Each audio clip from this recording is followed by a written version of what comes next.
আমরা এই জেটে ফ্লাই করতে চলেছি, যার একটা ফ্লাইটের মূল্য হলো $5,00,000।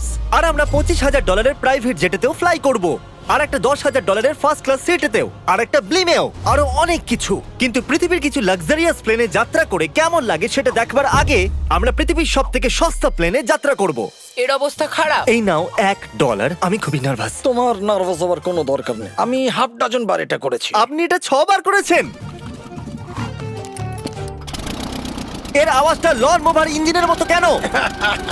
পৃথিবীর সব থেকে সস্তা প্লেনে যাত্রা করার সময় এসে গেছে। আরে না, আরে না, ও মাই গড, ও না, আমরা অনেক জোরে যাচ্ছি ভাই। Bye Jimmy. এটা আমার একদমই সেফ মনে হচ্ছে না। ওর ক্যামেরার সঙ্গে Wow! এক্ষুনি ধাক্কা লাগছিল, একটুর জন্য বেঁচে গেল। তুমি সিট বেল্ট বেঁধেছো তো? আপনি আমাকে শুধু বাঁচিয়ে রাখার দিকে ফোকাস করুন। আমি চেষ্টা করছি। ঠিক আছে, ও এখন হাওয়াতে আছে। চ্যানেলটা আমি নিয়ে নেব। আমি আমার ফুটেজ পেয়ে গেছি।